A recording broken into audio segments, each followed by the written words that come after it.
Ladies and gentlemen, if you could please take your seats if you haven't already.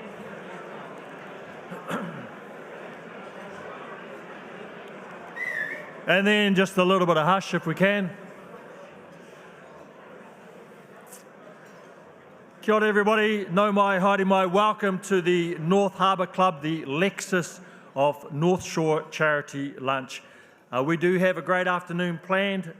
It's a very rare opportunity to hear firsthand from two influential figures in the sport of rugby. Joining me on stage later will be Sir Wayne Smith, really the tactical genius behind multiple Rugby World Cup triumphs, and Ricardo Salizzo, the creative mind behind some of New Zealand's most beloved and funny sports media. And he's written into my notes here, and De La Salle's greatest ever number 8. They will be sharing their stories and experiences. It's always a bit of a risk when the next bit appears in an MC's notes. It says, add a short personal comment insight here, ad lib. I can hear my kids saying, Dad, sit down and shut up. My name is Jim Kays. My career is still in the media. I worked for newspapers and then TV3. I now work at Sky. I have a great title called Talent Manager, which means I herd like cats and geese, the likes of Sir John Kirwan, Jeff Wilson, Mills Miliaina, Kirsty Stanway, people like that, who really remind me of when my daughters were teenagers. They will do what you ask them to do if they want to do it. But if they don't want to do it, you're really just wasting your breath, and Rick would attest to that because he tries to herd Mark Ellis. Earlier this year, I did a documentary on Scott Robertson on Razor. I'd love to do another one now because I think it'd be very different. It's great to be here at North Harbour Stadium, which is going to be the home of Moana Pacifica next year. They'll be playing their home games here, so that is fantastic. And they'll be doing what North Harbour struggled to do, win a few games. Too soon? Am I showing my Auckland roots? Sorry about that. I think the greatest thing I've achieved is being a parent. I've got a daughter who's a paramedic. She lives in Tauranga. She's hugely successful, very, very driven. I've got another daughter who I love equally. She's lying on a beach in Bali with 3 of her friends. So the testament to my parenting is whether she gets home safe and sound. I'm sure she will. Enough about me. We have a bit to get through before Smithy and Rick join us. Quick housekeeping, the toilets are located. If you've been here before, you'll know they're just outside in the lobby at the top of the stairs. The venue is, of course, no smoking. Please leave the building. If you do need to smoke, don't go out through the glass doors there. In case of emergency, the safest thing to do is to follow me because I will be beating all of you out the door if there is an emergency. It says here, walk calmly. That won't be me. To start with, I'd like to say a very special thank you to our lunch series sponsor, Lexus of North Shore, and to share what they have on offer today. You'll see a slide up there. If you're in the market for a new vehicle, Lexus of North Shore is currently offering a complimentary upgrade on 2 of their most popular models. The Lexus RX and the NX. Both vehicles now come with an upgrade from the premium model to the limited edition, which includes a suite of extra Lexus-inspired design and performance features. With this upgrade valued at up to $11,200, there really hasn't been a better time to get yourself into the front seat of a brand new Lexus. To learn more about this limited time offer, you can scan the QR code on your tables on the event program, speak to one of the Lexus team members here today, or you could visit their showroom in Waido Valley for a coffee and a bit of a chat. A big thank you from me on behalf of the club to Ocean Bridge. They are the MC sponsor. We're renegotiating the contract as we speak.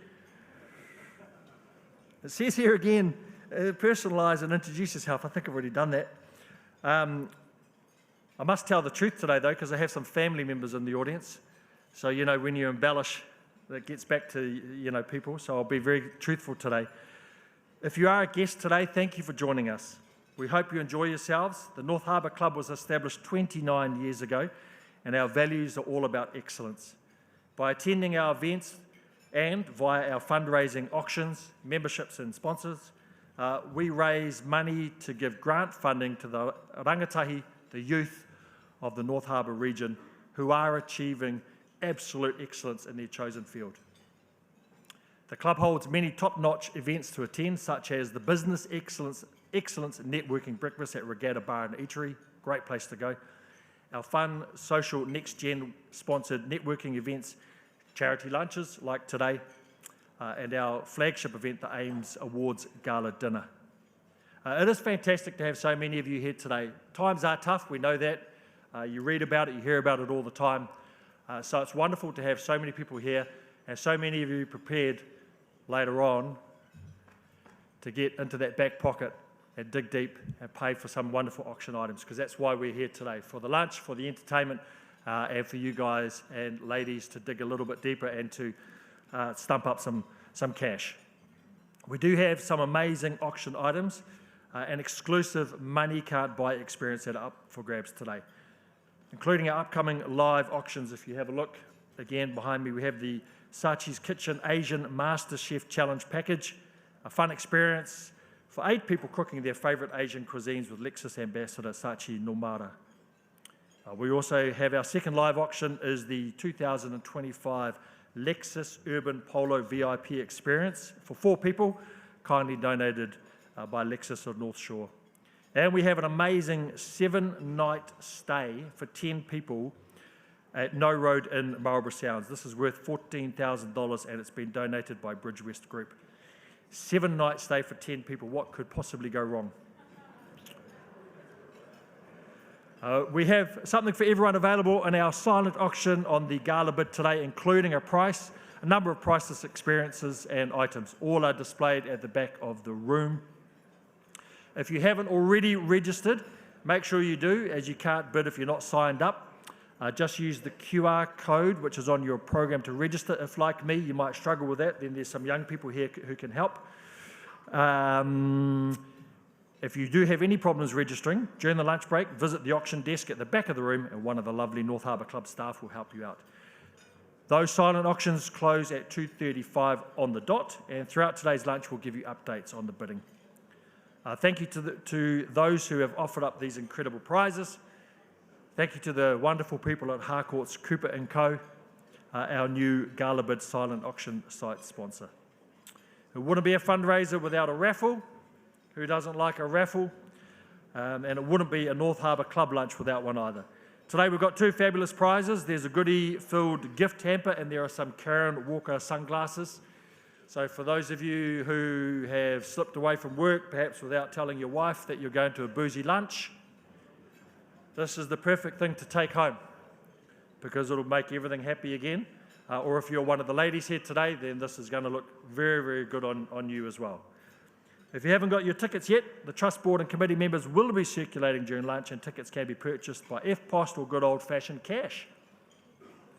Rightio, I'd like to now introduce North Harbour Club President Mike Atkinson to say a few words. Mike.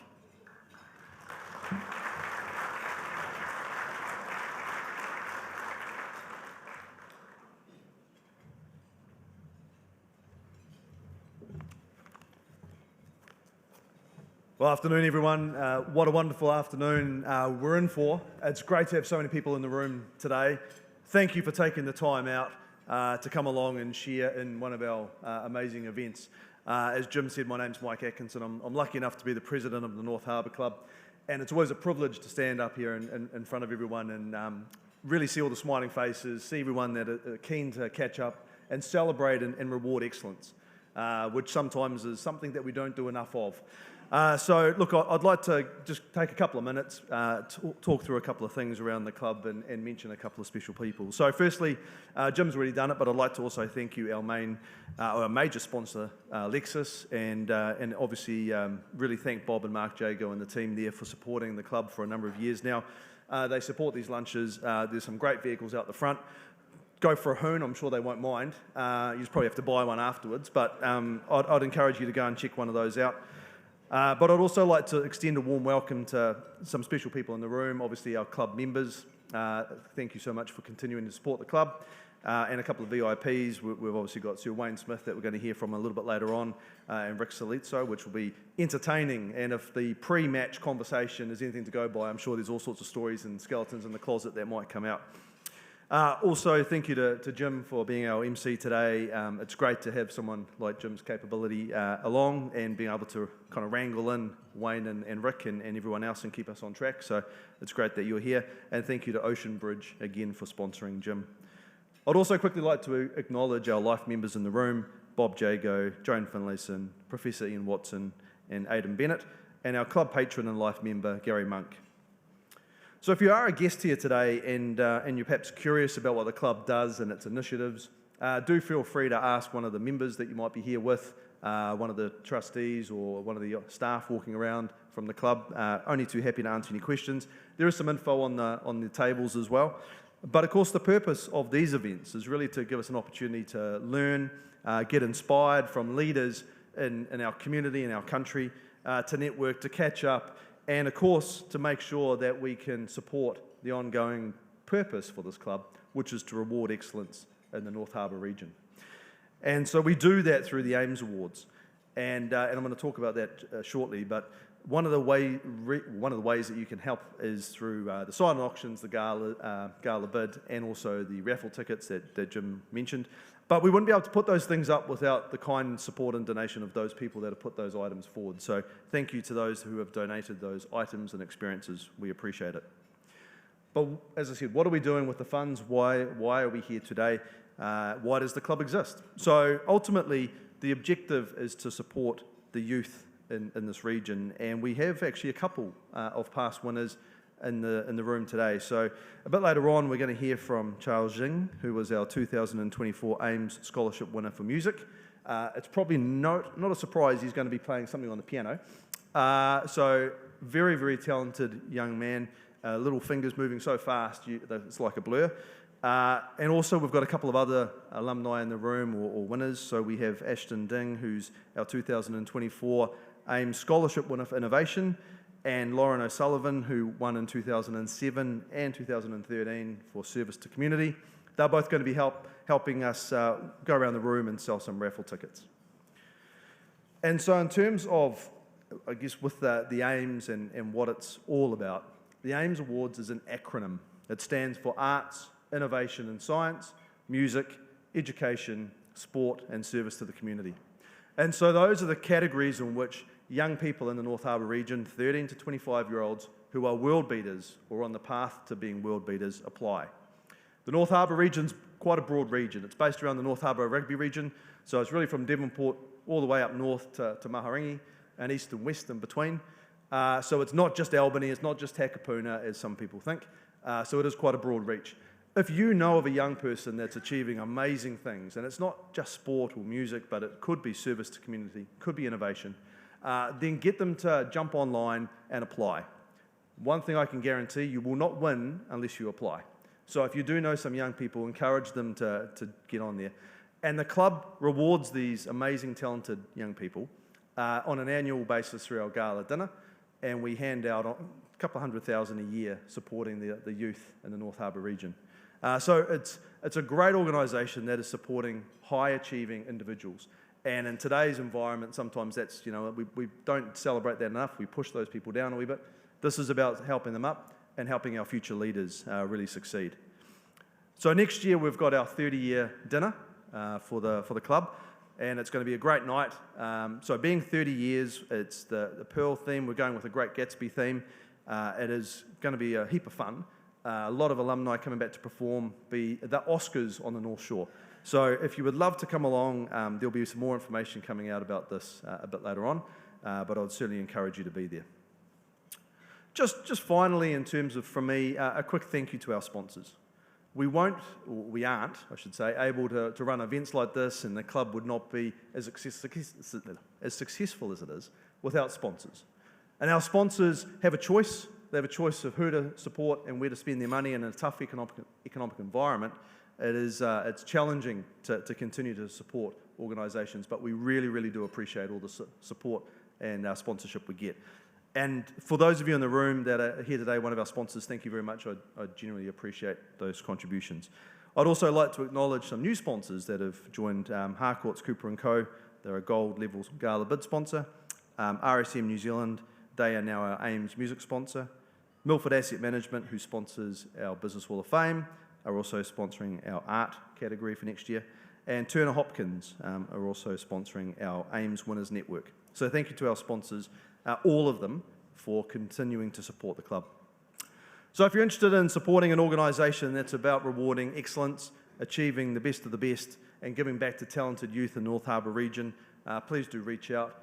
We'd always love to have new members and new sponsors come on board.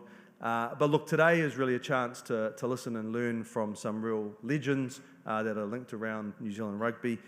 So I do just want to close quickly by thanking our catering team today. We've got a new catering team from Limelight Catering, North Harbour Stadium and Auckland Conventions, Livewire for all the wonderful AV, Benefits, who are a great supporter of the club and provide all the collateral for us, Euro Vintage, that are going to make sure we've got plenty of lovely wines to drink, Gala Bid and our sponsor Harcourts for that, MC sponsor Ocean Bridge, and of course Lexus of North Shore. Thanks to our club operations team, Erin and Jodie and Louise, for making these events happen. There's a lot that goes on behind the scenes, so it's great that we're able to put on an amazing event. And of course, thank you to our MC, Jim Kays, for taking the time out, and our wonderful speakers that we will hear from a bit later, Sir Wayne Smith and Rick Salizzo. So look, have a wonderful afternoon. It's great to see you all here. There'll be plenty of time to mingle and to chat, enjoy, and if you think that you would like to be part of this organisation and continue to support excellence, then do feel free to reach out. Hope you have a wonderful afternoon. That's it from me, so I'll pass you back to Jim. Thanks very much.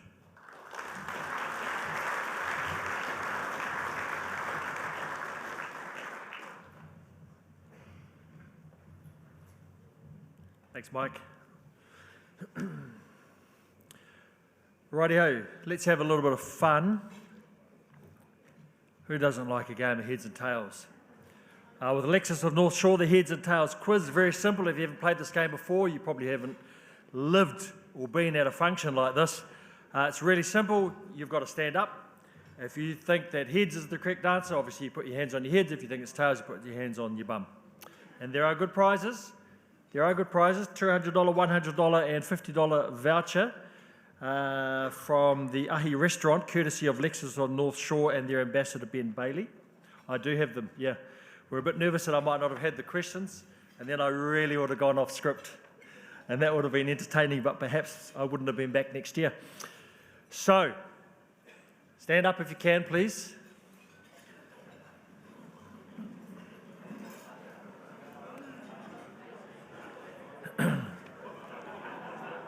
Everyone understand the rules? Not too many Fords in the room that need me to explain it to them in a little bit more detail? Okay.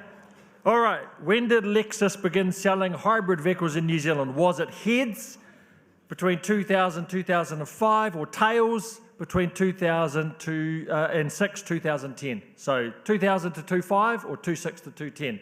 Heads is 2000 to 2005, tails 2006 to 2010. If you have your hands on your head, keep standing.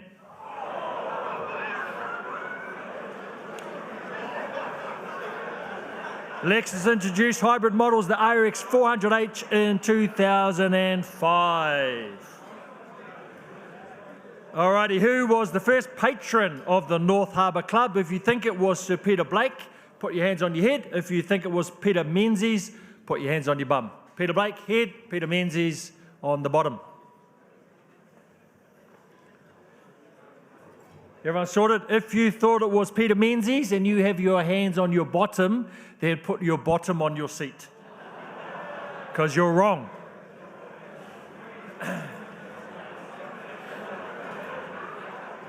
Holy moly, that knocked a few people out, didn't it?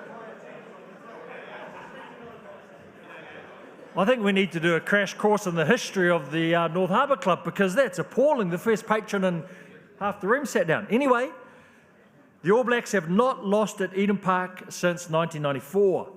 What team beat them? Heads, Australia, tails, France. Heads, Australia, tails, France. The last team to beat the All Blacks at Eden Park. Heads, Australia, tails, France. If you have your hands on your head, are you scratching your head or what are you doing? You're like one of those guys at an auction that goes, we're not sure. Shane Cortez will be taking money off you later. If you've got your hands on your head and you think it's Australia, you can sit down. It was, of course, France with the famous try from the end of the world. Okay, in which year did Lexus reach the milestone of 500,000 global hybrid vehicle sales? Heads, 2012. You don't need to shake your head, just going to guess. Heads, 2012. Tails, 2018. So if you think it was 2012, put your hands on your head. If you think it was 2018, put your hands on your bum. That's 500,000, that's a lot. If you have your hands on your head, keep standing.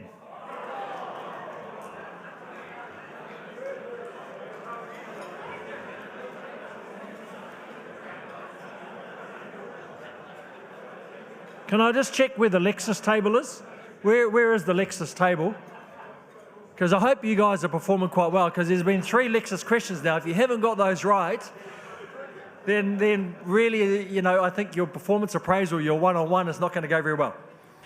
The inaugural gala dinner in 1995 was held at which venue? Heads, Christian School. Tails, the Sheraton Hotel. So heads, Christian School.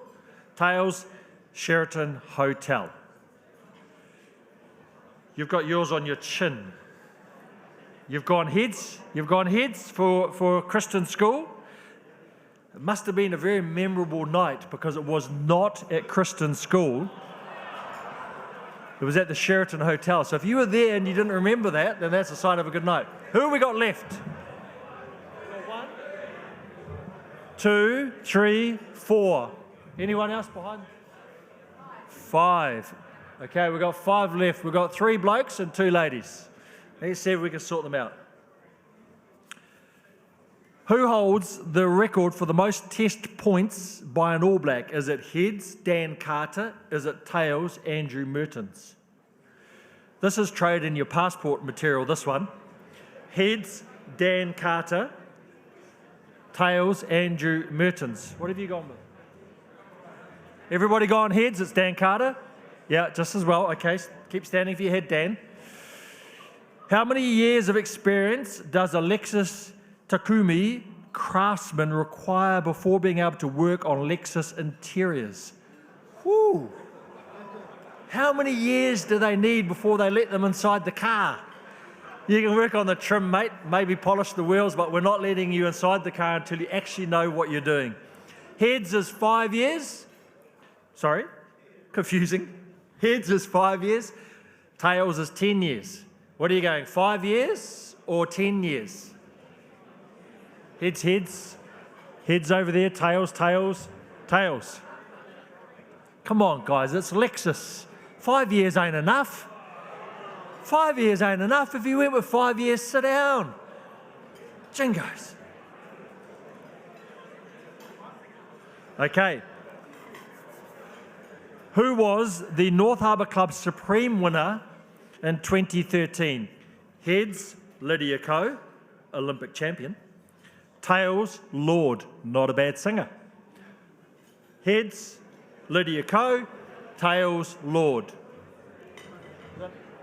We're only over here. So we've got a head, a tail, and a head. A head, a tail, and a head. So heads is...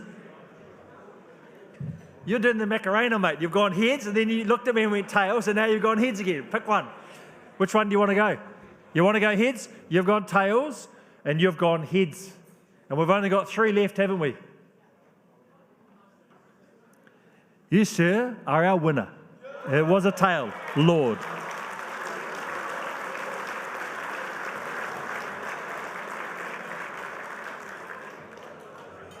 Congratulations, we do have a $200 dinner voucher for you to enjoy at Ahi, but don't worry, the 2 runners-up, I don't know how we're going to split them, but they both might have to get a $100 voucher. We have vouchers for you as well. Thank you, Lexus of North Shore and Ben Bailey, and congratulations again to our winner. How are we going? We're spot on. Thank you all for supporting today's charity event. Don't forget the Gala Bid live leaderboard, thanks to Harcourts Cooper & Co. Oh, we certainly don't need me up on there. Let's have a quick check on those silent auction items. What have we got? 2 tickets to Sunsetter Festival. That's I can't read that quickly. Best brekkie. Ooh, that would be me. A hangover fix. And a night for two at the Hotel Grand Chancellor. Blake Douglas doing well there. So make sure you do get your bids in for the Gala Bid live auction.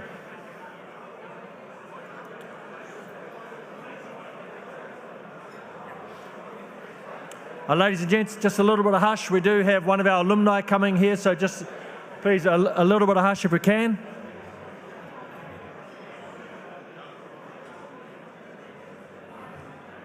Ladies and gents, he's taken time off school to be here. Just a little bit shh, if we can, please. I would like to welcome to the stage Charles Jing, who was the winner of the 2024 AIMS Scholarship Award for Music. Please put your hands together for Charles.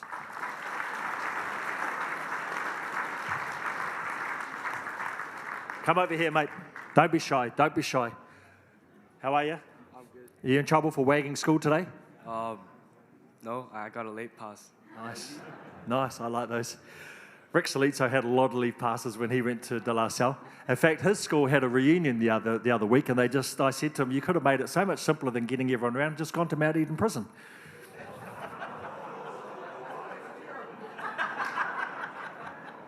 We both went to Catholic school, so there's a little bit of a rivalry there, you know. But enough about that. Mate, what did winning the AIM scholarship mean to you this year, and how has it helped you? It meant a lot to me. It was kind of like a milestone for me, and like gave me a lot of money too. And yeah, it's basically just encouraged me a lot to practice more, so I can like have more opportunities to perform, and like more opportunities to do more competitions and stuff. Yeah. Nice. What would you say to other young people your age who are trying to aspire to be as good as you are? Practice. Practice a lot. You need dedication too. You need to enjoy what you're doing too. You need to enjoy it, don't you? Yeah. What are you doing currently? What's coming up for you? Preparing for my diploma too. Might do a few competitions too. Yeah. And what are you going to play for us today? Variations on Twinkle Twinkle. Away you go. Ladies and gents, Charles Jing.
Absolutely superb. Thank you so much, Charles.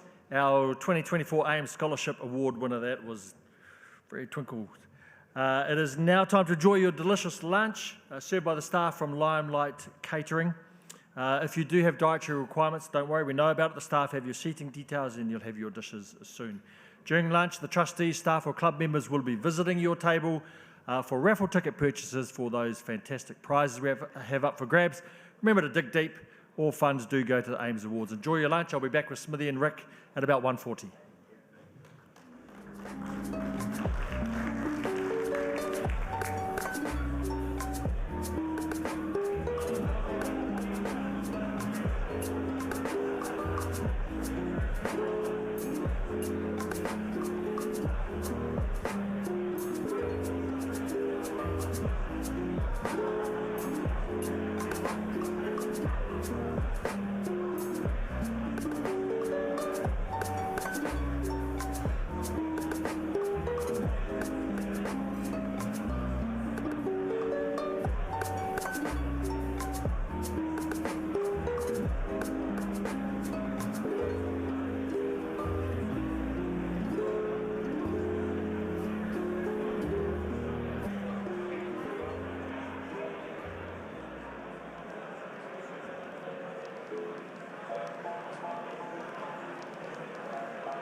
Ladies and gentlemen, we'll be starting in just a few minutes. If you want to have a last trip to the toilet or get yourself a drink, otherwise, please start heading towards your seats.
Ladies and gentlemen, if you could please have a little bit of hush, a bit of shh. And if you could take your seats, please. Hope you enjoyed that meal. It was absolutely delicious. We do have two wonderful speakers. We'll get one up first and then the other one second. The first one probably needs no introduction. I coached the All Blacks for more than 200 test matches to a couple of World Cups, and of course, I then turned around and coached the Black Ferns to a tremendous World Cup title as well. He's coached all around the world, coached the Crusaders to titles. So he's not perfect, let's be honest about it. He's not perfect. He did coach the Crusaders to titles. But he is a man who black runs deep through his veins, and he is the greatest rugby mind that we have in New Zealand. Please put your hands together for Sir Wayne Smith.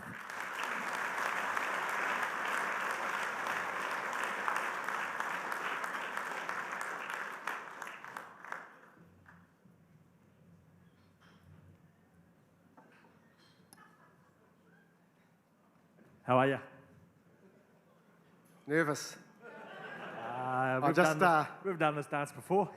Yeah, we had a fundraiser in Waihi Beach for the local school the other day, and there were 8 tables of 10.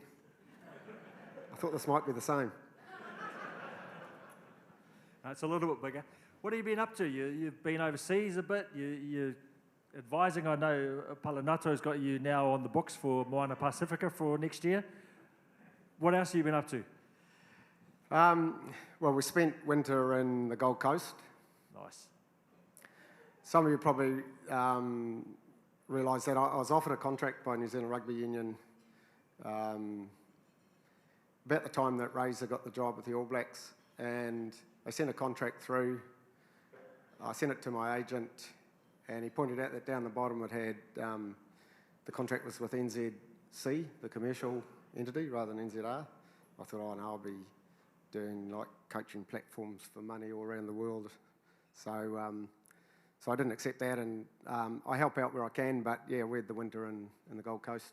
It's a good way to say to people, no, sorry, I can't do that.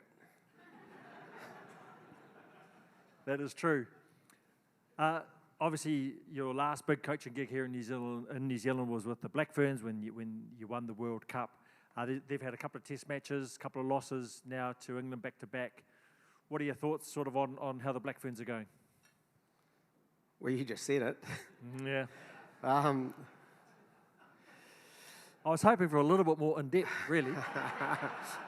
And I can say that shit, mate. I mean, we've got you here, you here to a little bit more colour in the squares.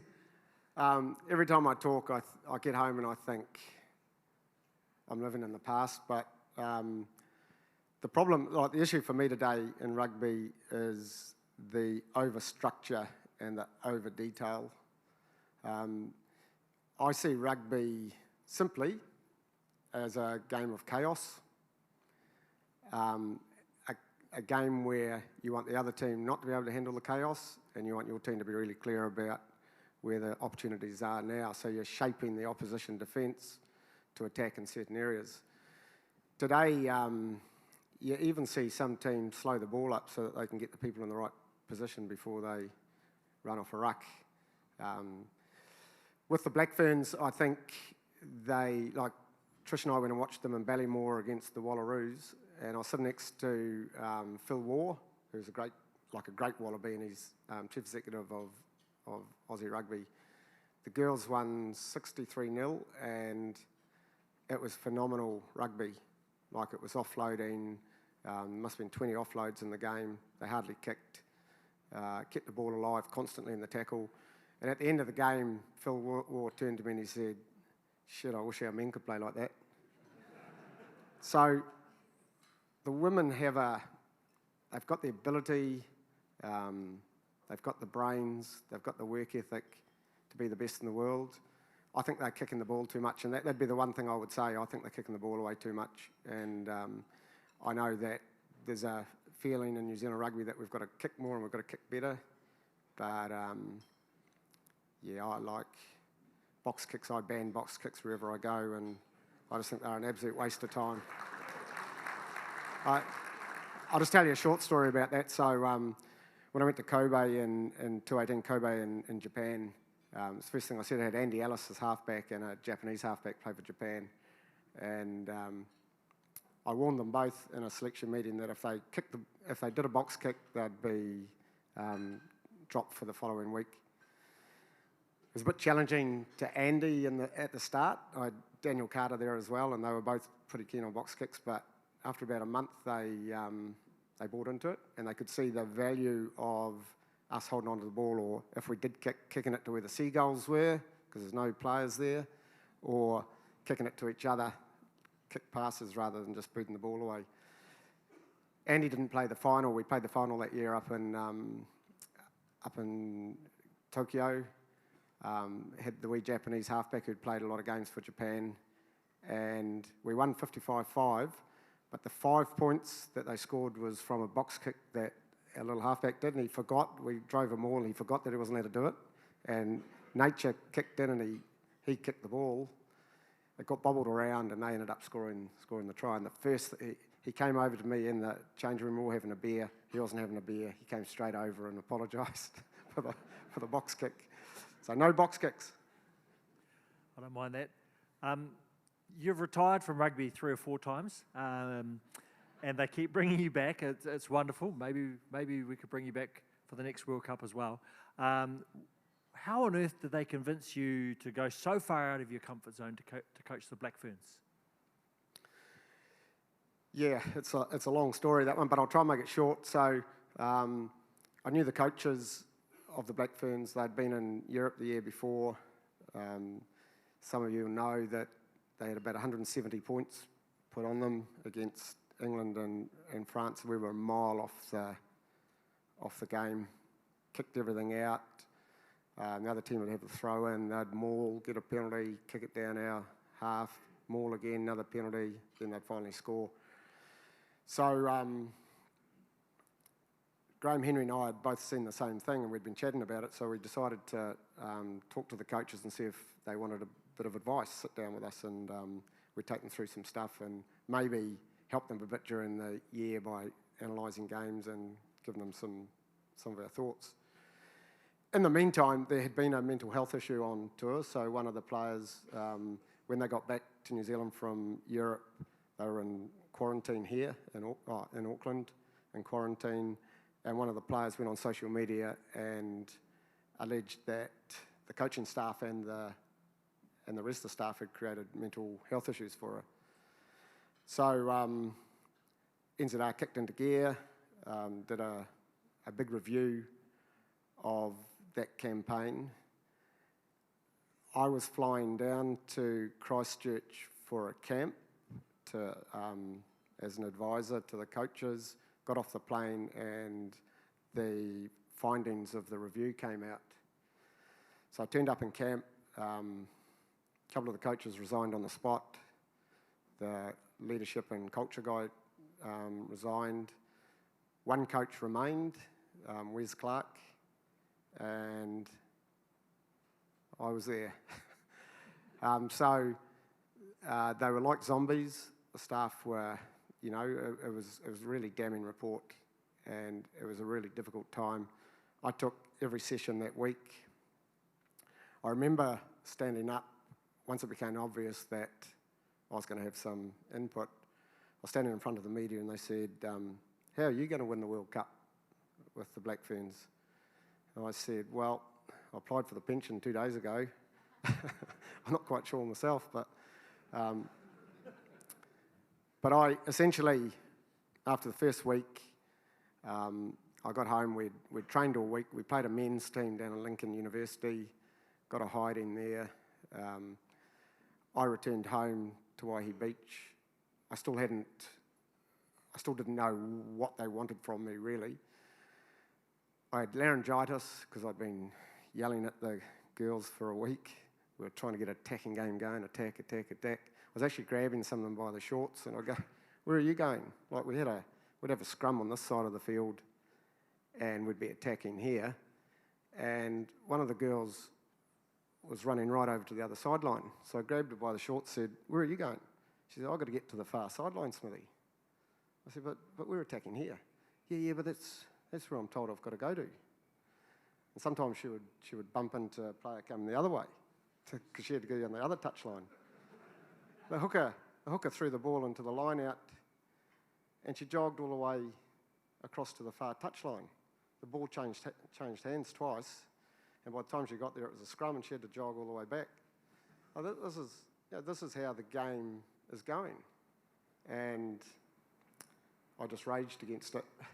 Anyway, after that camp, I got home. I said to Trish, my wife, I don't think I can do this. Like, man, I was feeling crook and tired. And she gave me a big hug. Like, this was April. She gave me a big hug and said, well, you're going to have to because there's no one else around. A lot of confidence in me, my wife. And so I get rung up by New Zealand Union, the high performance guy the next day says, Smithy, we need you to be head coach. I said, no, I'm not going to be head coach. I'm advisor. I'll be director of coaching. Get another head coach. So we talked for about 10 minutes and I was pushing, don't put it in the paper that I'm head coach. I'm director of coaching and I'll help. Next day in the paper, I'm head coach and director of rugby. So I had one other coach, Wes Clark, who he stayed on because he got a good review. So I put him into defence, and I wanted to do attack, counter-attack, help him with the defence. And I wanted Mike Cron, who I think is the greatest coach in the world, to come and coach the forwards for me. So he was wrapped. He was happy to do it. Got paid 2 days a week, but he never missed a day for 7 months. And so the three of us, like, it's pretty easy when you got three. You can all buy into the same game plan, the same way you want the team to run. We developed the game based on our DNA. It looked innovative. It looked like we were playing with flair, but really it was just hard work at the skills and understanding where the space is now that was camouflaged as flair. It was hard work camouflaged as flair, and we put a lot of work in, and those ladies are incredible to coach. You also got another Sir Graham Henry, to come along. And I just want to ask you quickly about this, because this blew my mind. I saw a photo of the two of you on your way to an Iron Maiden concert yesterday, or the day before. I'm not prejudging, and I'm not judging a book by its cover, but I did not think that you and Ted would be going to an Iron Maiden concert together. What on earth happened there? Well, this is a long story, but I'll make it short again. I'll try to. I was at a rugby function in London when I was coaching over there, coaching Northampton. I think it was John Smith's last game for the Springboks. Anyway, I was at a table with Zinzan Brooke, Fitzpatrick, John Kirwan was there, a whole lot of All Blacks, and I was sitting opposite a guy that clearly wasn't an All Black. And so I started talking to him, asked him what he did. His name was Rod Smallwood, and he was manager of Iron Maiden. Now, I got twin boys. They were probably 16, 17 at the time. And one of them in particular is a real Iron Maiden fan. So I grabbed a menu and a pen. I gave it to Rod Smallwood and said, could you sign this for my son? He's a massive fan. And Rod looked at me and said, but you got all these superstars here from rugby. I said, no, my son wants your signature. So he wrote on it, Dear Josh, get effed up, Rod Smallwood.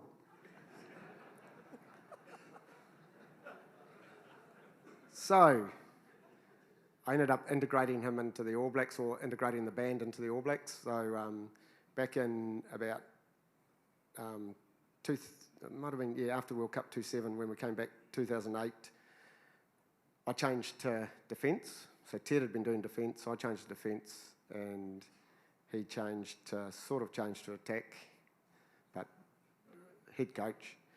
And so I decided I didn't like the word defence. I don't think it paints a picture to me of what you want from defence, particularly if you're coaching counter-attack and you want to win the ball back.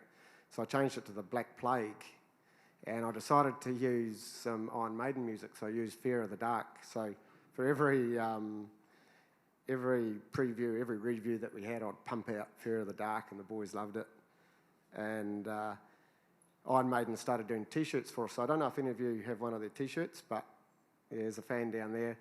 But they come out when they come out to New Zealand, they have Eddie, their monster, dressed in either an All Black jersey or whatever, a rugby jersey. And they'd do special editions for us at the All Blacks, and I used to hand them out as awards. And after the World Cup in 2011, I'd met Willie Apiata, and when I went back to the All Blacks in 2015, he had just been awarded his Victoria Cross. And so I watched this video of his media session, and it was about a reluctant hero. He didn't want to take any credit for saving the bloke's life, carried them up a hill with fire coming down at them. And so I took the video of his interview around the country to meet with the leaders, the All Black leaders, and I'd show them, we'd sit there, have a cup of coffee, and I'd show them the video. And I'd say, what does that remind you of? And they'd all go, oh, that's defence, Smithy. That attitude is defence. And so we changed Black Plague to Wiremu. Wiremu because I then met with Willie, did some interviews with him, which we filmed. He started coming into the team. I asked him whether we could call it Willie. He said, well, my mum calls me Wiremu, so we call Defence Wiremu. And then I found out that the SAS, before they go into a hostage retrieval or into a skirmish, they listen to Trooper, the Trooper, which is Iron Maiden's one of their most famous songs. It's a long story, but that's how Willie and I and Rod Smallwood are great mates. We go to all the Iron Maiden concerts. I was staying at Ted's place. I said there'll be red wine and beer in the chili bin as we stand in the sound zone to watch them, and that's all I needed to tell him. He wouldn't have heard the Iron Maiden, but he just heard the red wine. He was standing at the front against this rail, and he was giving it that one through the... Reckons it's the greatest concert he's ever been to. Ladies and gents, we'll get our second guest up here. He is a former All Blacks media manager, but more importantly, he's the creative genius behind the Sports Cafe, which has been relaunched, and also Crowd Goes Wild. Please welcome Rick Salizzo.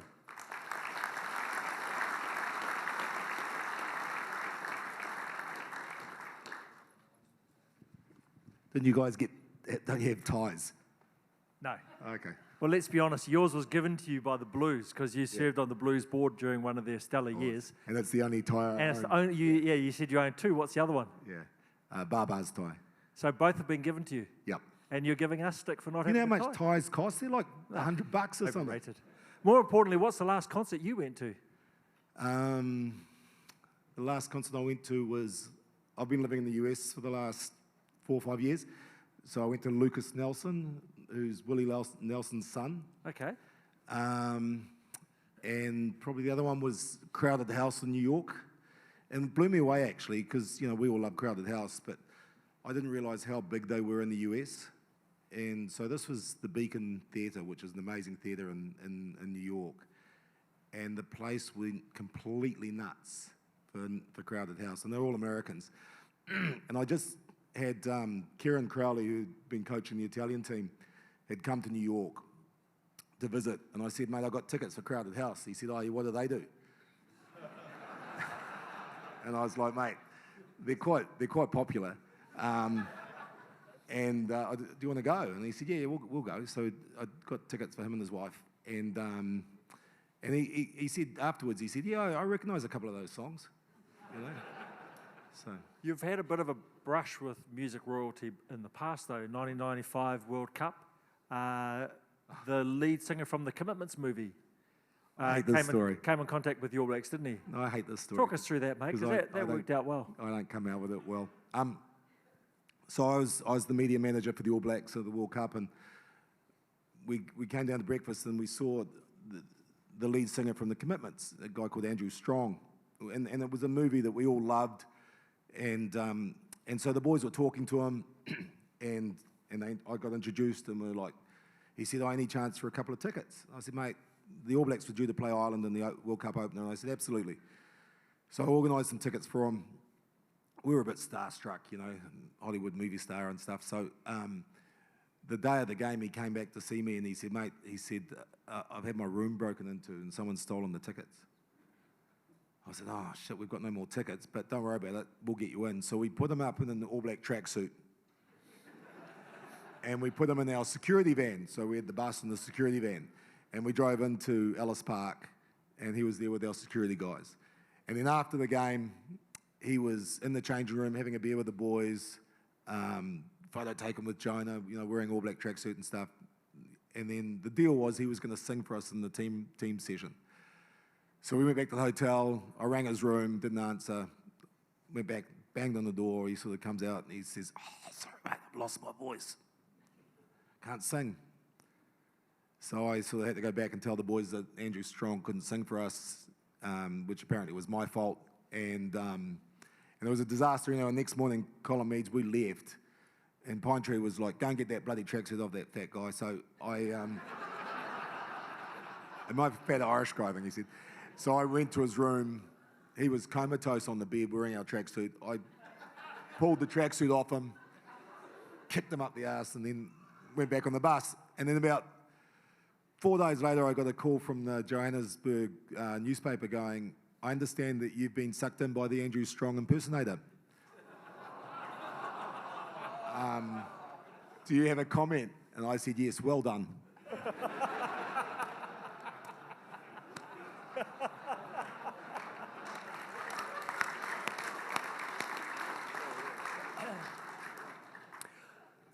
You have brought back Sports Cafe. Sports Cafe was so popular back in the day. There's a big risk when you bring something back because it might not succeed. It has succeeded. But why did you decide to bring it back? It's funny, just listening to Smithy before about his love of chaos. I share that love of chaos in television. So when we first did the Sports Cafe, and we started in '96, and the reason we did it was because I'd finished working for the All Blacks. And in my time working for the All Blacks, I pissed everyone off, and so no one would give me a job. So I had to create my own, and created Sports Cafe. Come to, 2024, and I'm in the same situation. I'm old, I'm white, I'm a male. I'm not high in the employment stakes. So I've been living in the US, for 4 years, come back home and offered my services to rugby and TV and stuff like that, and the phone wasn't ringing. So I thought, oh, bugger it, I'll just do something. And originally it was just going to be Mark and I doing a podcast, and then Lee Hart wanted to join in, and we convinced Lana to join us. And we didn't really originally want to do Sports Cafe, but we sort of realised that, sometimes when you do a show, you learn that you don't own it, that the audience owns it, that you're really their servant. So it became pretty clear talking to people that they wanted us to do a form of Sports Cafe, whether we wanted to do it or not. So we set out, our target was to do a sort of try and get like 15, 20,000 combined audience, and we're sort of averaging at about 60,000 at the moment per episode across YouTube and podcast. And it's so much fun because there's no one telling us what to do, which suits us perfectly. There's no TV exec saying, oh, I didn't like that episode, you need to concentrate on that, do less of this. There's no rules, and somehow it still works. I think we come from a time where we're probably a little less politically correct, and I think that appeals to a certain part of the audience. It scares the shit out of me every episode that we do. Every time Mark talks, I'm not quite sure what's going to happen, and neither's he. Even sometimes when he said something, he's not sure what he said, but it's a lot of fun. We have so much fun, and it's like any job. If you can have fun in your job, then it stops being a job. Mark Ellis, talk us through the sponsorship, because they're sponsored by TAB and Steinlager. But Steinlager originally turned you down, and Mark had a brilliant strategy. Well, so we went and saw the agency that looked after Line, and we talked to them about Spates and Steinlager, and Macca basically introduced Spates to New Zealand, and was responsible for half of its output. And we're pretty loyal, when you've been part of the All Black culture, loyalty is really important, loyalty to your sponsors, and so the idea of having another beer other than Steinlager or Spates didn't really sit well with us. So we spoke to the agency, and there was a young fella, and he had no idea what Sports Cafe was, and looked at me like, what's this silly old man going on about? And they turned us down. So the first episode we did, Macca walked in with a box of Steinlager and drank all of it. And the show got better as the show got on. And then on the Monday, I got a call from the lady from Steinlager saying, I understand the show's going really well. You've got some Steinlager in there. We'd like to get involved. And I said, well, you turned us down last week. But, it's great.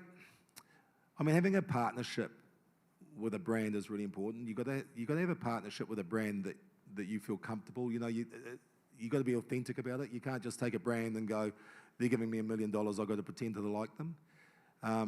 Like, genuinely really enjoy Steinlager. Like, it's not a hard thing to do, you know. The TAB were with us when we started in '96, still with us today. So without them, there is no show. You spent a lot of time with Grizz Wiley when you were in the All Blacks and Laurie Mains. Smithy, you also, being a good Cantab, had a lot to do with Grizz Wiley. He was pretty rough and gruff. Can you just share what it was like to be with Grizz? Yeah, I moved down to Christchurch from Waikato in late 1978, essentially because the Waikato coach had told me that I wouldn't be a first five as my arse pointed downwards. So I thought, I need to get out of Waikato. So I got down to Canterbury, start playing for Belfast, make the Canterbury team. First game was against Mid-Canterbury. The two lucky things here that happened that day, I was on the bench and Robbie Deans started at first five. It's the only time in history that Mid-Canterbury have beaten Canterbury. Wow. So Robbie Deans got shoved down to the Bs and shifted to fullback, and I got brought in the next game for the A's. But that game against Mid-Canterbury, I was new. I hadn't been in a provincial team. Wasn't quite sure what to do afterwards. Didn't get on the field.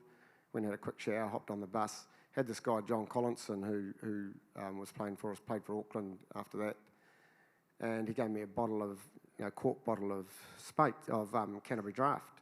So I'm sitting on the bus sipping this Canterbury Draft. Alex Wiley was the captain. I was terrified of him. Had hardly met him, but I was terrified of him. Anyway, the rest of the team starts coming onto the bus, and I put my bottle down between my feet.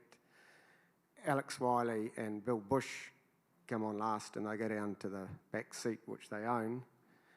And then I hear, "Who's stolen my fucking beer?" I'm looking across at John Collinson. So, and it's dark, luckily, and they came down the aisle of the bus, checking everyone, see who had this bottle of beer. So it was I nearly had a short tenure with Canterbury.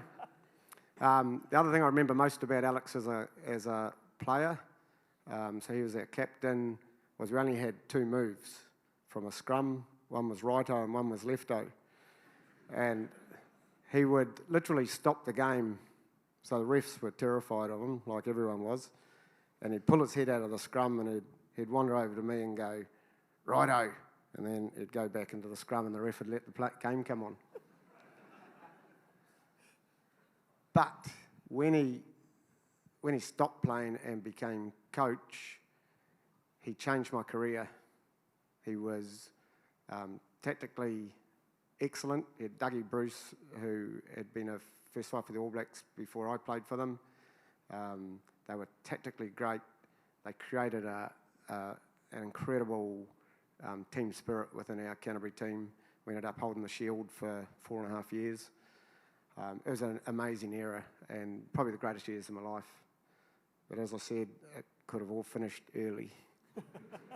He was quite, I remember when he was the All Black coach and I was working for TVNZ, and I sort of had the greatest sin of all being from Auckland, which made our relationship a bit difficult. But over time, he warmed to me.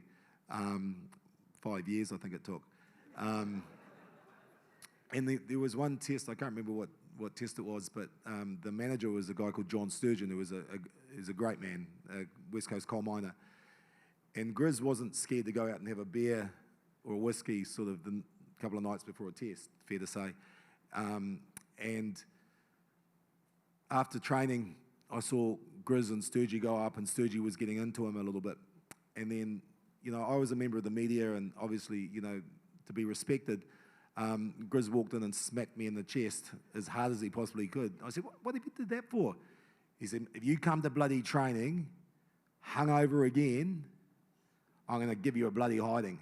I said, why is that a problem for you? He said, because Sturgey knew I was out with you. And he's just given me a hard time. So you tidy your bloody act up. We used to, like as a team back in that days, these are amateur days. You know, we all worked for a living. We trained club 2 nights a week, 7 o'clock. I used to go down to Belfast, train under lights. These lights are better than the lights we had. And, you know, so you had big booze-ups after the game, often the day after, so you'd do a warm, you know, like some sort of running session. He used to train the hell out of us. Then we'd go into wherever we were, into a lounge, and he'd have kegs set up, you know, and you'd end up drinking. I wasn't a very good drinker. But I remember one day we were in the referee's room at Lancaster Park on a Sunday, and we'd been there quite a while. I was up at the bar with my great mate Gary Hooper, who played on the wing, and there's a skirmish beside us, and it's Albert Anderson, who's an All Black lock, Tony Thorpe, who was an All Black, and New Zealand Sevens player, and they were doing big-time wrestling with Alec. And Alec was on the bottom, and he had these 2 bear moths on top of him, and I was struggling, and Alec's trying to get up. And I turn and look at Gary Hooper, and he gives Alex a nudge on the bum with his foot. And I'm going, geez, I wouldn't be doing that, but anyway. And then he gives him another one. And Alex still on the bottom, and then he gives him a hard one. It must have hit Alex in the tailbone. And there's this massive roar, and Albert Anderson and Tony Thorpe went flying across the floor, and my mate Gary saw it, and so he shot out the door and out into this alleyway. So Alex grabs a stubby and goes running after him, and Hoops didn't know when to stop. And so they're standing there about 20 metres apart, and Alex had an arthritic finger that was like that. And Gary Hooper goes, "Oh, if you can't take that, Dad, there's something wrong with you." And so Alex had this rage come over him, and he went, "You bastard!" And he threw this bottle of beer at Hoops. Hoops ducked, and it hit Alex's car. It was... That was the end of the day for Gary Hooper, and just about the end of his career, to be fair. Rick, you also had Laurie Mains as a coach, and he spectacularly didn't originally pick Jonah Lomu for the 95 World Cup. Probably quite fair, because Jonah had played 2 tests beforehand in 94, hadn't played that well. You arrive in South Africa, you're about to play Ireland. Talk us through the media press conference that you called. Yeah, so Jonah had come in 94, played 2 tests, and, you know, I mean, not only was he very young, but he'd switched from being a loose forward to being a winger, so he was still learning the position, and he was marking Intermark, who was, you know, one of the great French players. So he had a tough 2 tests. And I remember when he got dropped, Laurie said, "Go and have a chat to him. Make sure he understands that I'm not dropping him because he's a bad player. He needs some time. He just needs some time away from the All Blacks." And I tried to explain that to Jonah, and he said, "No, the pricks just dropped me." So Jonah went off, and in fact, when the squad was named for the 95, the preliminary squad, he didn't make it. Jonah didn't make it, and he got put in the B squad. And he took off, and we had to send Eric Rush after him, because he actually signed to go and play rugby league. He just like, if they don't want me. And that was really important to Jonah, that sense of belonging, sense of being part of the family, particularly with guys like Rushy and Frank and stuff like that. You know, they were so important to him. So to be not wanted by his family really hurt him. But then probably the best thing that Eric Rush ever did for New Zealand rugby is he got a hamstring strain. And, you know, finally something positive. And so they called Jonah in for a warm-up game against the Centurions in Hamilton. And Jonah was pretty angry. And I remember at training, he hit a bag that Richard Lowe was holding, and it knocked Richard Lowe like 20 metres behind. And then he knocked over Jamie Joseph. And Laurie turned around and said to me, he said, "Oh, we might have to pick this fella, you know." And he just started destroying everyone. So, but even the test before the World Cup was against Canada. There was a warm-up test, and Jonah was named on the bench because they didn't think Jonah would last the full game. Because in the fitness camps, he hadn't been super fit. He couldn't do a 3K time trial and stuff. So we arrived at the World Cup, first game against Ireland, and it's fair to say that Jonah Lomu wasn't a name on everyone's lips. And so I organised a media session for him in a hotel in South Africa the night before the Irish game, the first game of the World Cup. And so Jonah and I went down to the media session at, say, 2 o'clock, and no one showed up. And it was just Jonah and I standing there for about half an hour waiting. It was really awkward. I was like, they'll be here soon, mate. Don't worry about it. Everyone loves you. Like, well, you might as well go for a walk, eh? It's like not a single member of the media showed up because no one was interested in him. And then that night against Ireland, he just did one of the great displays of All Black rugby of all time. And from that moment on, his life changed. And it was like having him in the side, and I'm sure Smithy would the same. It was like having a rock star in the team. Like, I remember one day, him and I went to the barbers together. It didn't take me so long to get mine done. And when his hair, we were in France, and when his hair got cut and it fell to the ground, 2 girls came running into the barbers, grabbed it, and ran off down the mall. What about when someone asked Sean Fitzpatrick for an autograph? Oh yeah, we went to a shopping centre to do an appearance, and there was it was in South Africa, and there was about 300 people there. But before could meet the public, we had to go and do some stuff with the management. So signed some photos and stuff, and then came down, and Sean led the team into the general public. And this lady said, "Oh my God, I've been waiting here for 3 hours. You're the greatest player. You're my hero, Sean. Can you please sign this ball?" And Sean wrote SEA, and Jonah walked past, and she ripped the ball off him. And everyone chased Jonah down the mall, and there was like 10 All Blacks just standing by themselves. Yeah, including Fitzy. And then Smithy, you had him in his pomp when he was a true global superstar. What was that like? Well, the thing about Jonah, yeah, he was a global superstar, but he wasn't in his own head, and in the way he was around the team, he was never a superstar. He was a giver. Couple of stories. First one, we had this guy, Lippy Sinnott, who was our masseur, carried the bags, didn't get paid, was just a volunteer, went everywhere with the All Blacks. Great man. I was in Lippy's room one day, he was rubbing someone, and Jonah came in and sat down, and he handed Lippy a cheque for $10,000 as a gift. And Lippy tore it up after he'd left, but it just showed me that he had the ability through superstardom even to think of others and to help others. Second one was we were, 2000, we had what they call the Game of the Century at Olympic Park in Sydney. And we'd been training at Manly.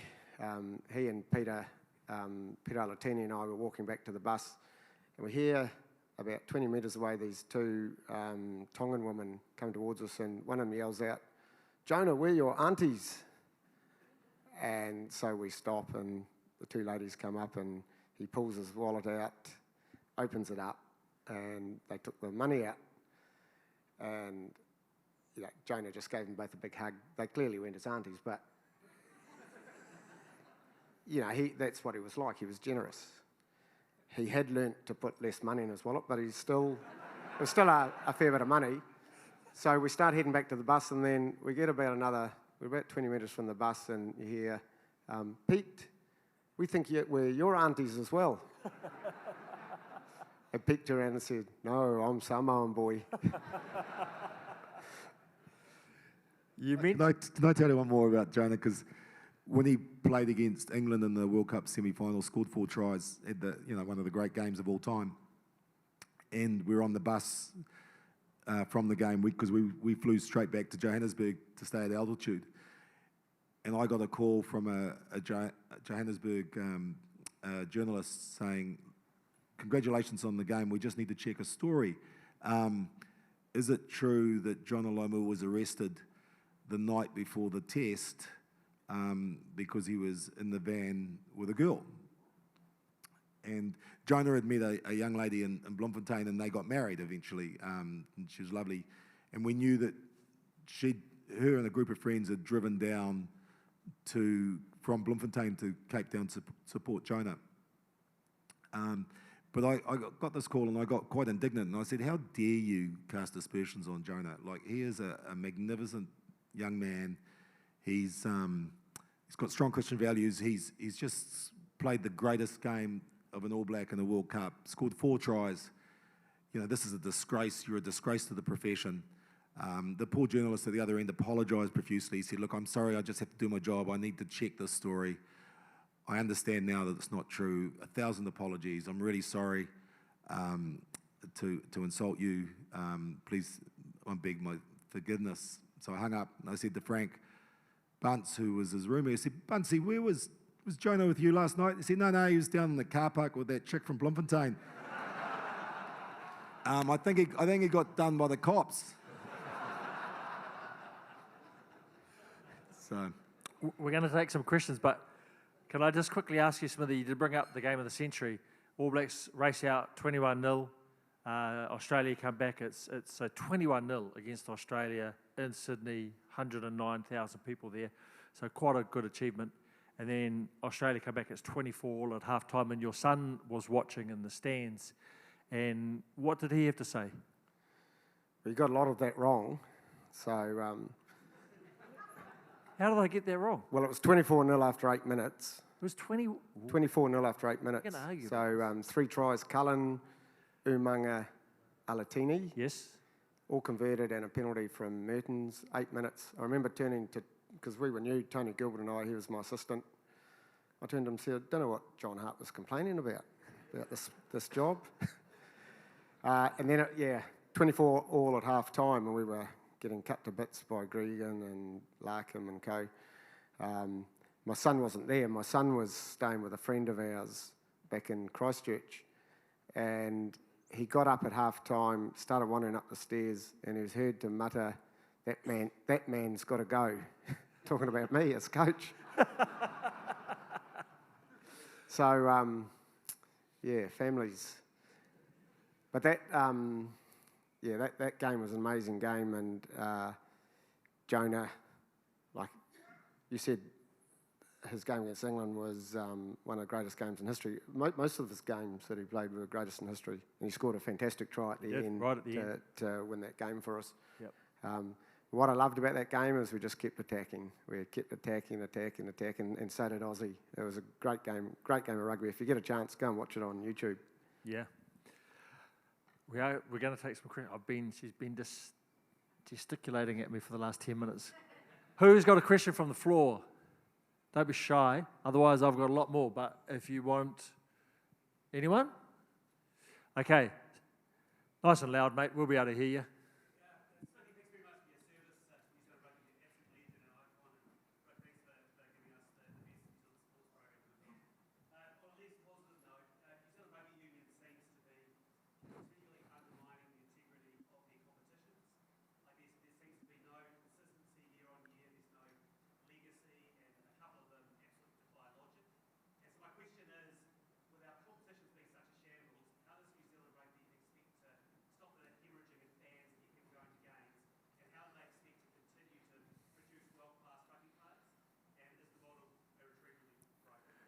You guys hear that down that side? Everyone okay? Great. he said, "Why are we in the shit?"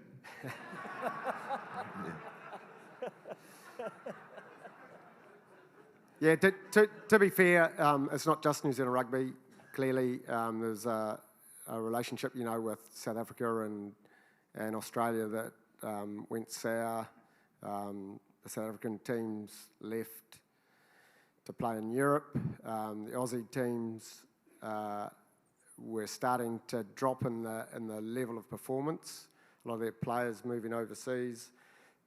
So we've ended up with what's a pretty weak Super Rugby competition that doesn't look like it's made of stern enough stuff for us to be improving as a nation.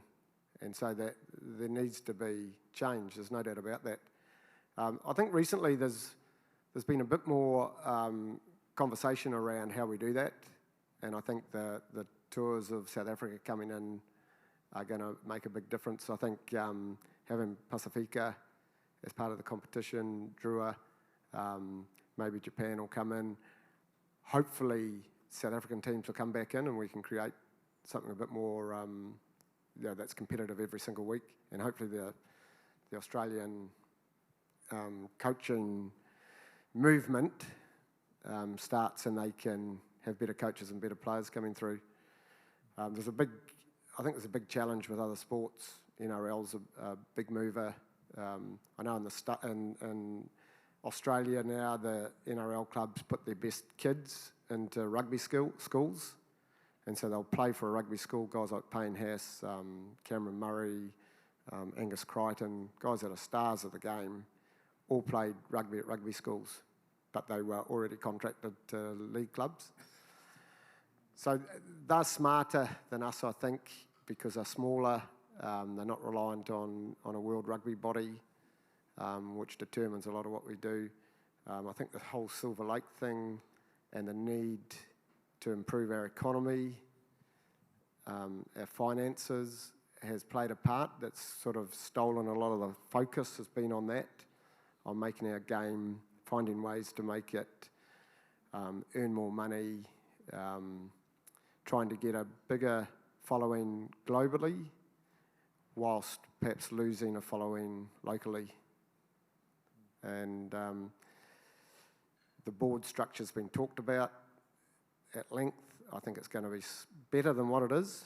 There'll be more independence on there with real ability, but it's probably not quite the change that we expected, given the report that came through from the independent review. But there are changes being made. It's a big job. You're trying to juggle a lot of pieces, I think, given that World Rugby have a big say in the way the game looks. There'll be, I think the most innovative coach in the world at the moment is Erasmus, and the reason he's taken Tony Brown on board is that he's looked into the future. He's seen it more clearly and more, and differently, I think, to his competitors. And he's banking on there being no scrum resets, hopefully from next year. If the scrum goes down, I think they'll play off a free kick, so you'll have to play it. You can't kick to touch for a line-out maul. You're going to have to play, so you have to come up with tap moves, counter-attack, play quickly. And I think that's the way that the game's going to go, or I'm hoping it is. And if it is, Erasmus has already seen it. Quick answer from me is we have some of the greatest rugby brains in the world. One of them sitting next to me, and it's not Jim. I think, yeah. All right, come on, mate. You're third on the stage. What I was going to suggest is that perhaps what we need to do is listen to them. So I know Smithy's retired, but I reckon you should be like Yoda. You already look a bit like Yoda. And just sitting in that little dark cave in Waihi Beach, and people sort of like Jedi Knights come from the New Zealand Rugby Union, they come and see you and say, what should the competition be like? And then you talk in the way you talk, and then they walk away and with the lightsaber, and then they're inspired to change the competition. That's great. We must change. Yeah, that's great coming from Gollum. Yeah. He's getting his movies mixed up like that. That's wonderful. We've got time for one more question. Who have we got? Someone put a hand up. Yes. We're only down going to there, yes. answer it if it involves Nice, Star big, Wars. loud voice. Keep getting the wind up. Oh, no. I don't know what the rush is. Good afternoon, gents. Just a quick anecdote for you, Rick. I'm married to a Dutchman who's a great fan of the round ball game. When we came back to New Zealand in and around when Sports Cafe was first imagined and birthed, my husband would sit in front of the TV. He knew nothing about rugby, and I think Sports Cafe was possibly his introduction to the game. And he has actually he has actually been an avid fan ever since. But the question I have for you two gentlemen is, some years ago when Dr. John Mayhew retired as the All Blacks doctor, I imagine both of you worked in and around him, I heard an interview with him where someone asked him who were his greatest All Blacks and why.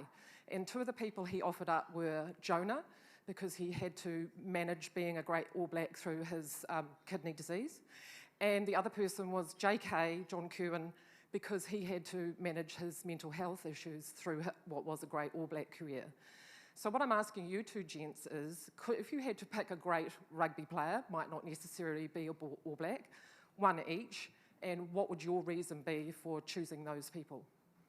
First of all, JK was overrated. I think it's really, I think that's really important we get that out there. Smithy?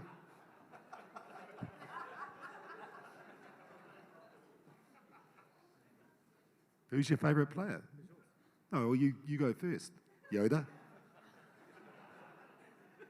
I've been coaching Super Rugby and All Black Rugby since 1997.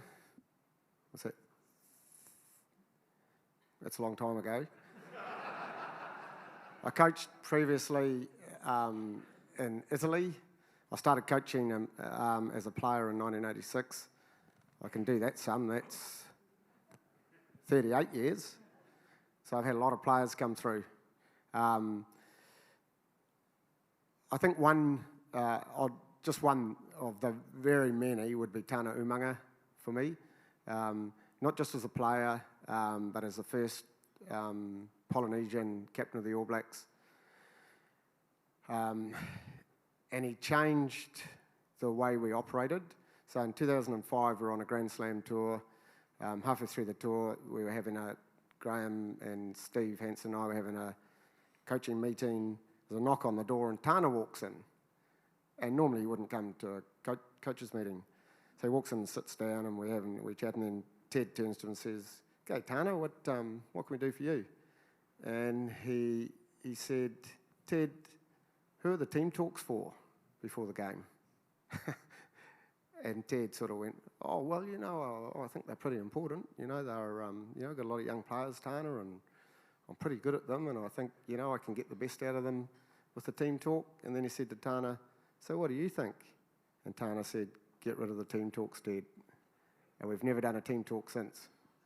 It changed the way we thought. It improved the way we empowered the players and gave responsibility to them. And it helped our journey towards better leadership, because you're not born a leader. You're never really the leader you want to be. Well, I've never been. I've always had to work hard on leading people.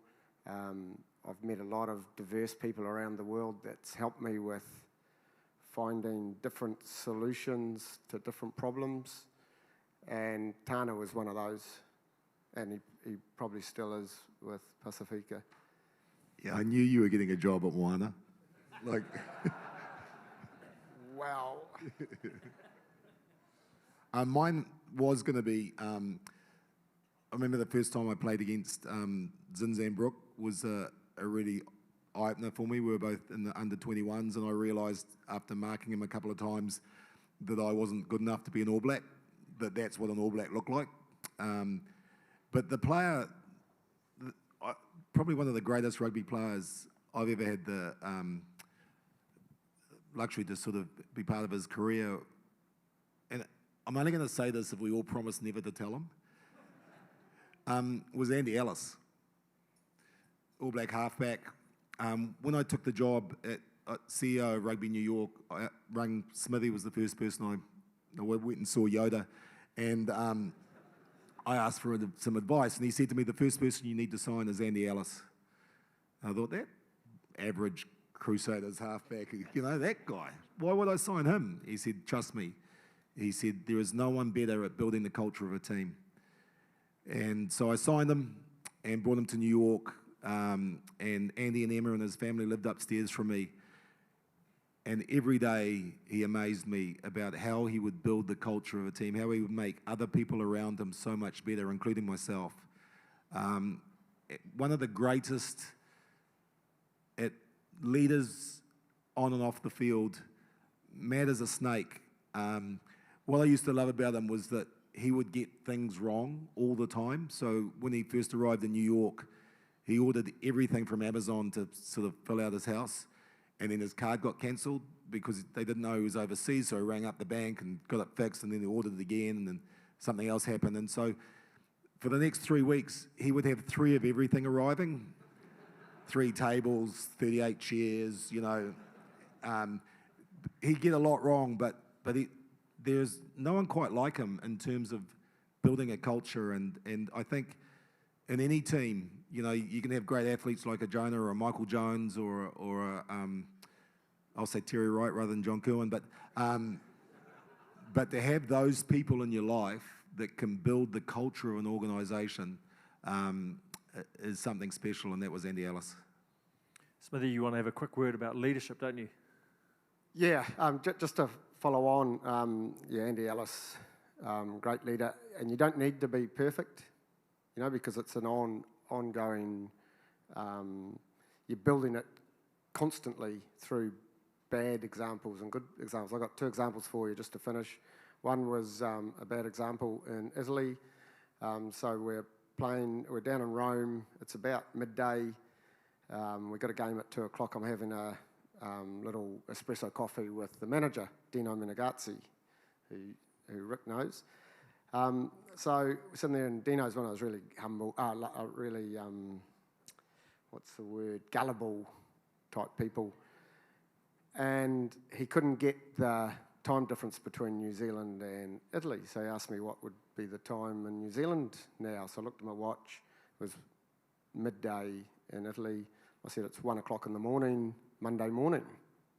This was Sunday in Italy, Monday morning, 1 o'clock. And he's shaking his head, and he just couldn't get his head around it. So to help him with it, I said, we could ring my mum and dad, and they'd know if we won the game or not. And this is a true story. And he jumped up and he whacked his fist on the table. He said, ring them, and if we don't win, we won't play.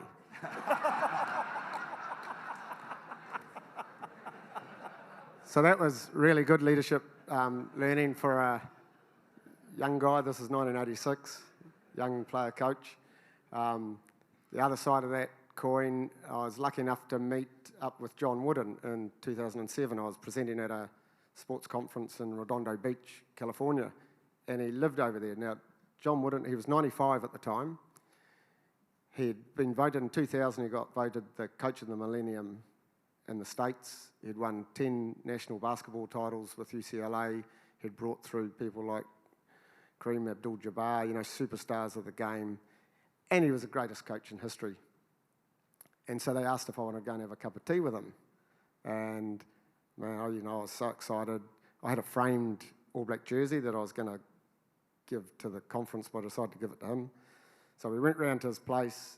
There's a couple of us from New Zealand Union, walked in, gave him this All Black jersey, and he sort of looked around on the wall. There wasn't a spare space on the wall. And so he put it down on the floor, leaned it against the wall, and it's sitting just underneath a signed photograph of Mother Teresa.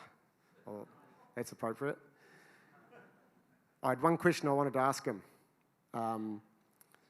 So in the final time out of those 10 national championships, I want to know, what did you tell the team? Because, you know, you see those films on TV or at the movies where the last time out they have a whiteboard and they got X's and O's, and, you know, they're going to fake there and paint there, and you're going to give the ball to him and he's going to get the winning goal. And he replied, no, nothing like that. He said, for all 10 finals, I told him the same thing in that last time out. So I asked, what was it? He said, when the final whistle goes, don't make fools of yourselves. That's all he said. No diagrams or anything.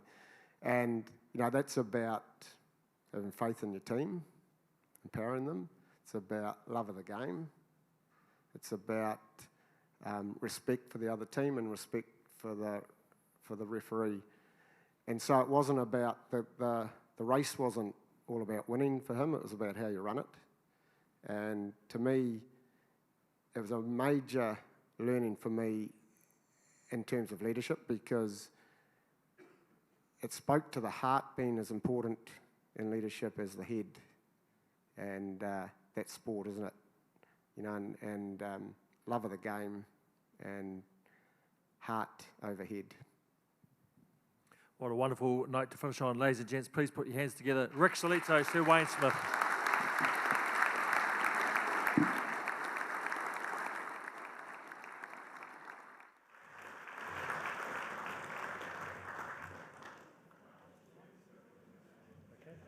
Shane here. Alrighty, we're going to go straight to the live auction. Thank goodness Shane Cortez is here, because otherwise I would have had to try and do it.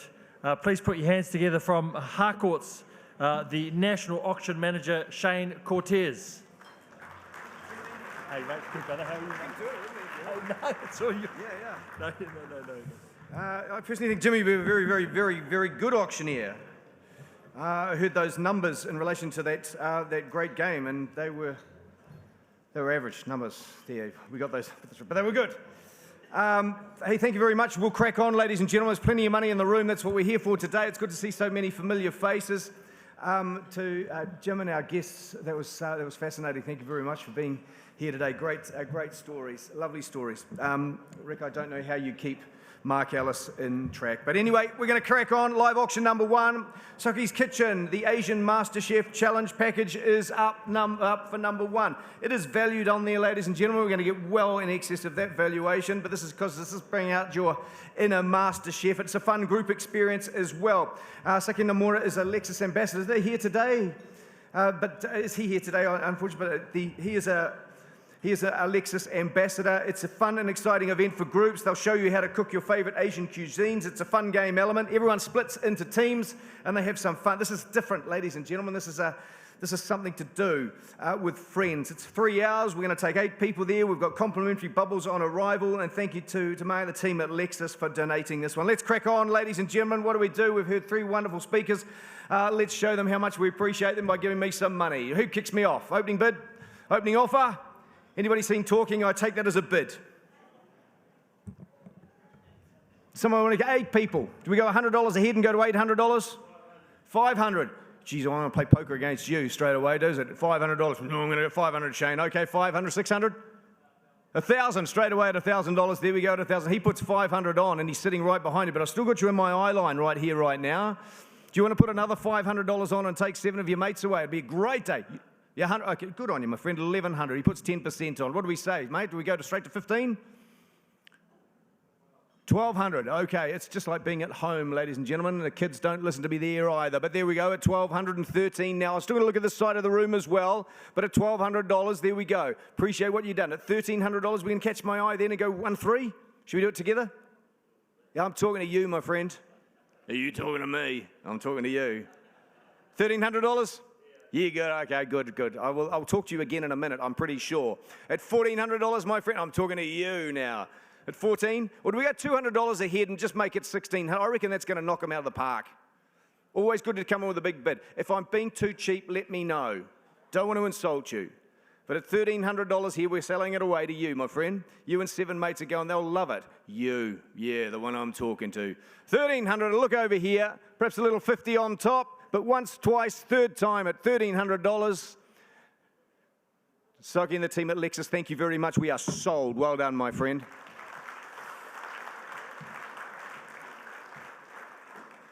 It's coming, ladies and gentlemen. It's not far away. 8th of March next year, the 2025 Lexus Urban Polo VIP experience for 4. I tell you what, this is great to do before you go for a meal.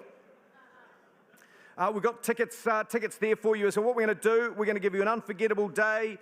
Aside from watching the polo, you can stomp the divots. You can try polo for yourselves on top of one of the hitting boxes, not the real horses there. You can meet the polo players, gentlemen or ladies, whatever your preference.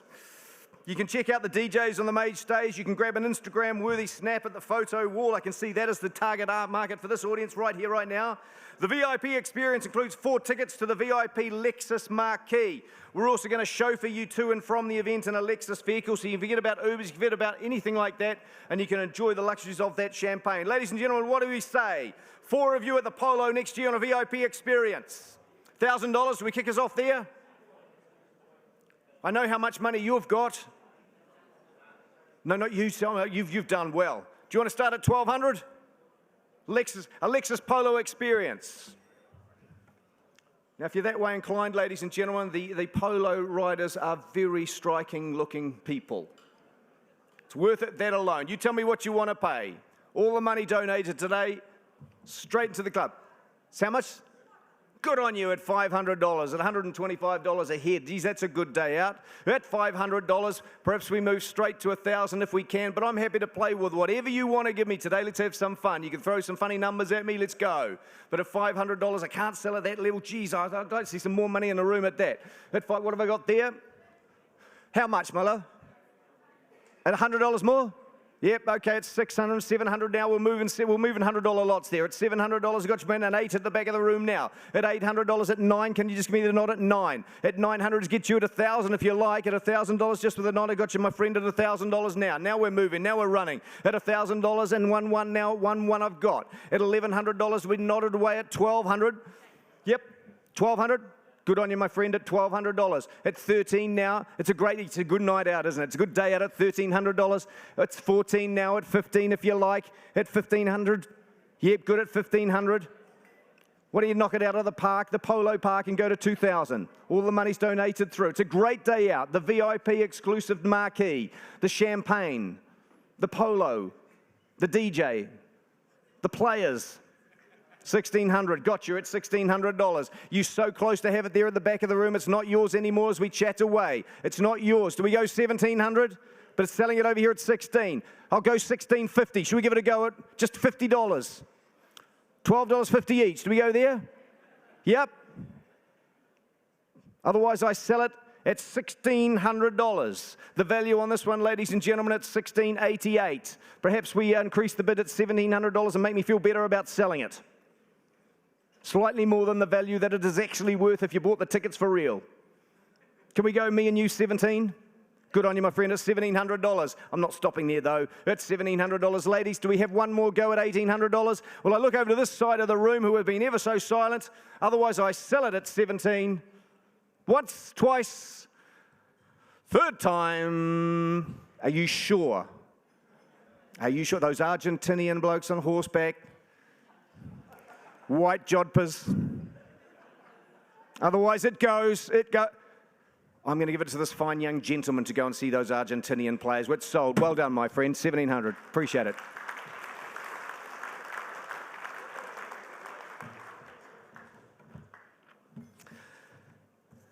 Right, booking it, ladies and gentlemen. Perhaps you've been waiting for this one. It's 7 nights at No Road in the Endeavour Inlet in the Marlborough Sound. A lot of times we get up and we throw Fiji holidays away. We go to Rarotonga. We're going to keep you in home this year, ladies and gentlemen, because you don't leave home till you've seen the country. It is a luxury private stay. 7 nights accommodation at the luxurious No Road Inn in the Marlborough Sounds. It's a 5-bedroom waterfront home on the Endeavour Inlet. The view, they tell me, is almost the reason enough to stay, but it's complemented by the open living areas in a casual setting, which undoubtedly creates the perfect place to entertain 7 friends, perhaps.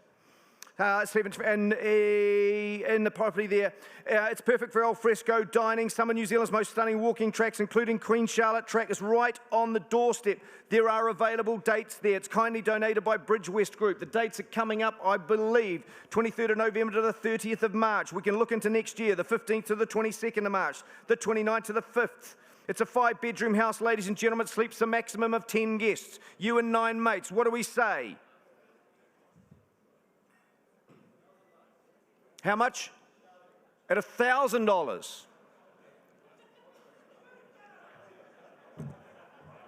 And I come across to the, I appreciate it, my friend. 3,000?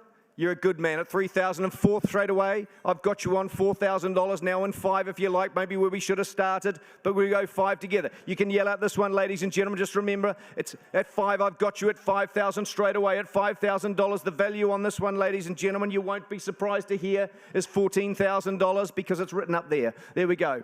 At $5,000, I've got you there in the striking shirt, and I like that. You're silhouetted in this background there at 5,000. Madam, do I come back to you at 6,000 maybe? Yes, I do. I appreciate it. It's 6,000. Now, she was strong. She is firm. And you're the same, aren't you, at 7,000? No. Sorry, Shane, I want to pay more. You can give me 8, you can give me 7. Which one?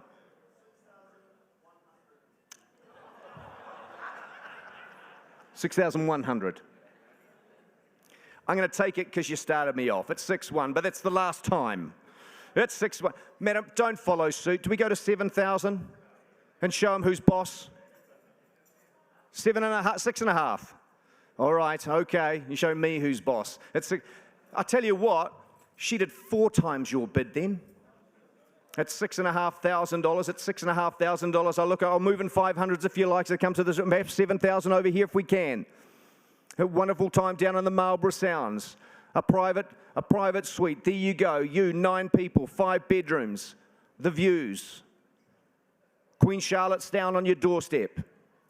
That's $6,500. Do we have 7? I've got permission to sell it at that level, and it is a donation. I appreciate it. So you could be going, but I think there's more money on my friend over here. But a 6.5 once, twice. 3rd time, do you give me another $100? Good on you. Do we? You don't. I should have just taken it. It's $6,500. Can I sell it away? Once, twice, 3rd time. Going. They don't come back. Madam, you're going to the Marlborough Sounds. Thank you very much. Brilliant. $6,500. Appreciate it. Jimbo, I'll hand it back to you, mate.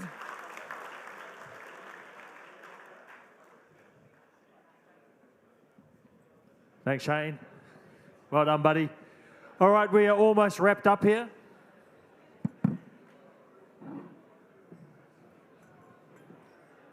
Time to see who won the raffle. Can I please invite Mark Yago from Lexus? Where's Mark?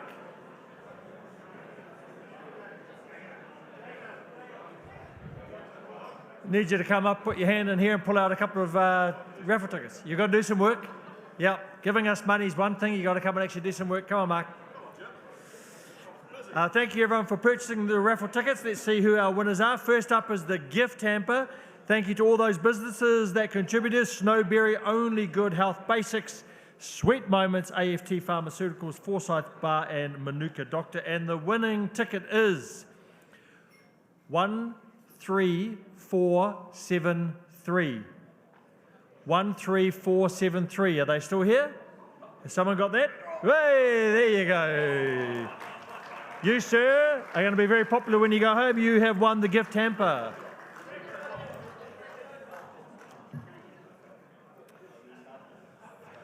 One more, please, Mark. This is not from your table. We'll put it back in.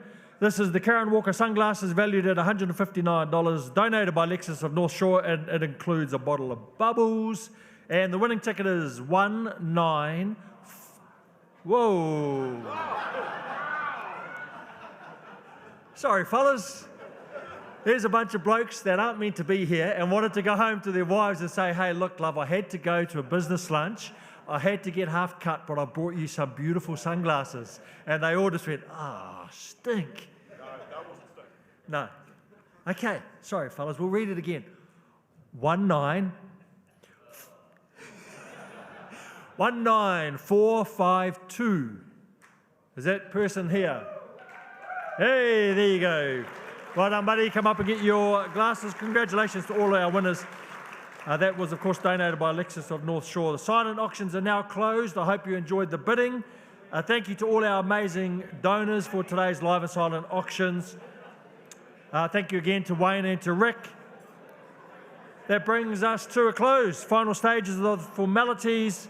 Have a look at some of the sponsors up there. We really do hope you had a wonderful day today.